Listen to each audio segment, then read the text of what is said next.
सुप्रभात बच्चों। आज हम क्षितिज भाग 2 के पद्य खंड में से कन्यादान नामक पाठ का भावार्थ समझेंगे, जिसके कवि हैं ऋतुराज। ऋतुराज जी के विषय में समाज की आंखों देखी विषमताओं का चित्रण करने वाले कवि श्री ऋतुराज का जन्म सन 1940 में भरतपुर राजस्थान में हुआ। उन्होंने राजस्थान विश्वविद्यालय जयपुर से अंग्रेजी में स्नातकोत्तर की उपाधि ली। 40 वर्षों तक अंग्रेजी साहित्य के अध्यापन के बाद अब सेवानिवृत्ति लेकर वे जयपुर में रह रहे हैं और अंग्रेजी में वर्चस्व रखते हुए हिंदी में रचनाएं करके हिंदी के गौरव को निरंतर बढ़ा रहे हैं। कवि का अंग्रेजी और हिंदी भाषा पर समान अधिकार है। उनकी कविताओं में दैनिक जीवन के सामान्य शब्दों का प्रयोग है। उनकी भाषा अति सहज और सरल है, जिससे उनकी कविताएं हर किसी को अपने जीवन में जुड़ी कविताएं लगती हैं।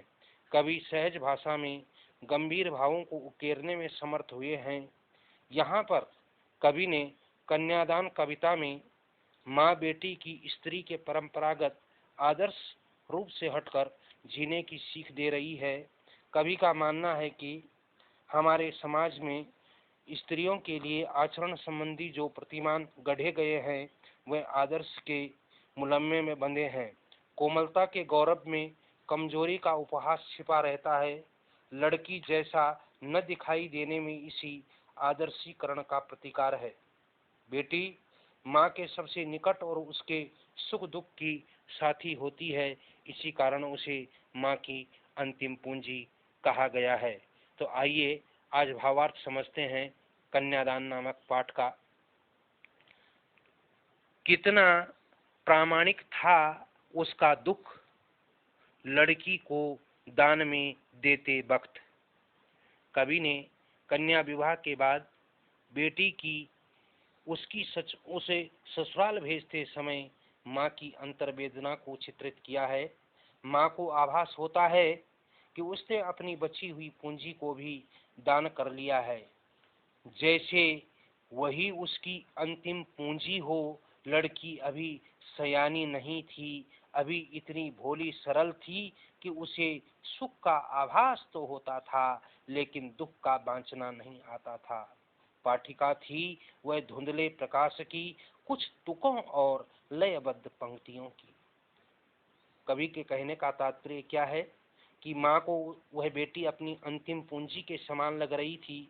उसके हृदय से स्वयं ही उद्गार जब फूट पड़ते हैं कि बेटी अभी सयानी नहीं हुई है, अर्थात वह बड़ी तो हो गई है लेकिन ज्यादा समझदार नहीं है। वह अभी इतनी भोली है कि उसे सुख की कल्पना करनी तो आती है, परंतु जीवन में आने वाले दुखों से वह अभी नितांत अपरिचित है।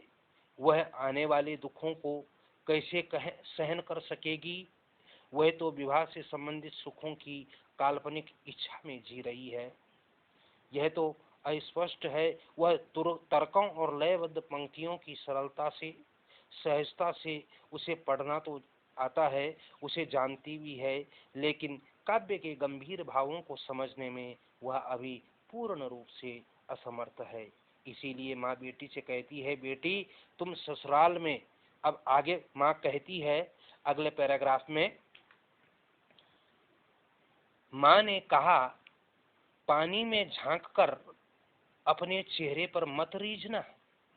माँ बेटी को समझा रही है कि जब तुम कभी पानी में अपने सौंदर्य को देखोगी तो इसमें अपने आप बहुत ज्यादा खुश मत होना, इतराना मत, क्योंकि यह जो सौंदर्य है यह आग के समान है।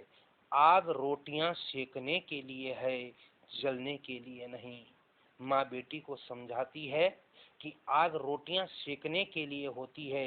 यदि आग में हाथ रख दिया जाए तो वो हाथ को पकाएगा न, बल्कि हाथ को जला देगा। अर्थात आग क्या है? रोटियां सेकने के लिए है, हाथ जलाने के लिए नहीं।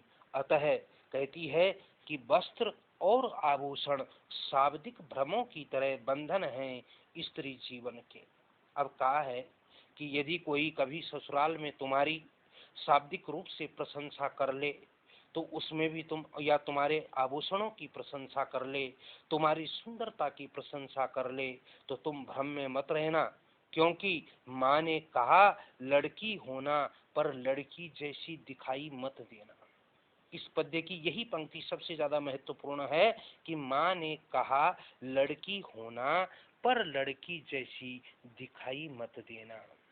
माँ के कहने का तात्पर्य क्या है कि तुम लड़की की तरह मर्यादित होकर व्यवहार करना, लेकिन सामान्य एवं कमजोर लड़की की तरह अत्याचार सहने के लिए दुर्बलता मत दिखाना, अर्थात तुम हर तरह के शोषण का साहस पूर्वक मुकाबला करना।